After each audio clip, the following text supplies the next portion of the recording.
Alô, queridinhos do Descomplica!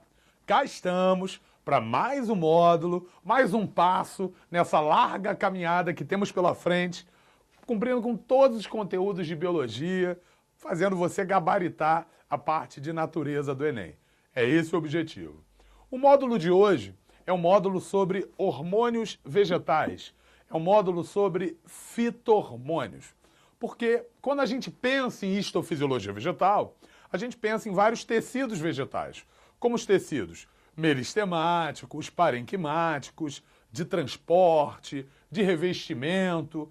Mas, além dos tecidos, existe um aspecto da fisiologia vegetal que também é importante para o vestibular, que é o fito-hormônio, que é o controle das diversas funções que uma planta tem que exercer ao longo da sua vida. Porque quando a gente pensa em um animal, o animal ele tem um controle hormonal, mas tem um controle nervoso.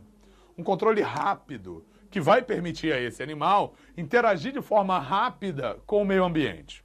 Agora, uma plantinha que está lá paradinha, recebendo sol no quengo, fazendo fotossíntese, ela pode ter respostas mais lentas, respostas mais graduais, e é por isso que o controle das plantas é majoritariamente um controle hormonal. Então, o que a gente vai ver aqui é quais são os principais hormônios vegetais, quais são os papéis desempenhados por esses hormônios nas plantas. Começando pelas auxinas, que são os principais hormônios de crescimento vegetal. As auxinas, como são hormônios de crescimento, elas são produzidas majoritariamente nos tecidos de crescimento, nos tecidos meristemáticos. Por isso que as auxinas são produzidas pelo embrião lá durante a germinação da semente e são produzidas também pelos meristemas, especialmente os meristemas primários, especialmente a gema apical do caule e a gema apical da raiz. Então, os meristemas, eles estão produzindo continuamente auxinas e essas auxinas, elas vão desempenhar diferentes papéis em uma planta, diferentes papéis em um vegetal. Então, quais são esses papéis? Quais são os papéis desempenhados pelas auxinas? Primeiro, controle do crescimento. Não é nem estimulação. Na verdade, elas controlam o crescimento, permitindo que, na mesma concentração, alguns órgãos possam crescer mais e outros órgãos possam crescer menos. Além do controle do crescimento, que a gente vai ver já em mais detalhe, que são chamados tropismos, as auxinas também promovem a germinação de sementes, elas também promovem o desenvolvimento dos ovários das flores, garantindo assim a formação dos frutos.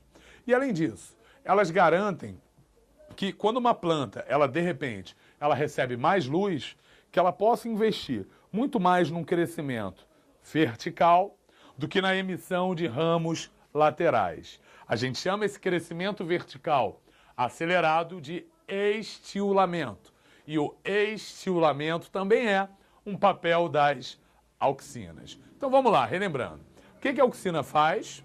Ela orienta o crescimento, ela promove os chamados tropismos, ela promove a germinação das sementes, ela promove a frutificação, ela promove o crescimento vertical acelerado, que é o estiolamento, e por fim tem dois outros papéis que são inibir a queda de folhas.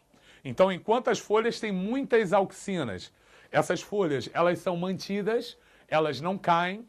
E além disso, quando uma gema apical ela produz muita auxina e ela transmite essa auxina para as outras partes da planta, a auxina que vem do ápice inibe o crescimento das gemas axilares.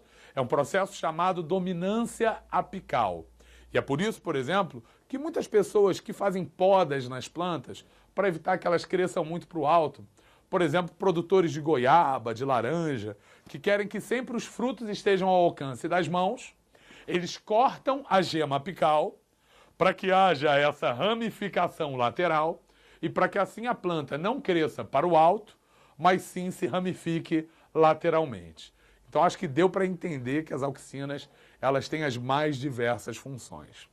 O nome da principal auxina que as plantas possuem é AIA, ácido indolacético. que esse AIA acaba desempenhando essas várias funções no vegetal. Vamos entender agora como que o AIA, como que as auxinas, elas são importantes nesse crescimento orientado pela luz, um processo chamado fototropismo, e no crescimento orientado pela gravidade, que é o gravitropismo, também chamado geotropismo.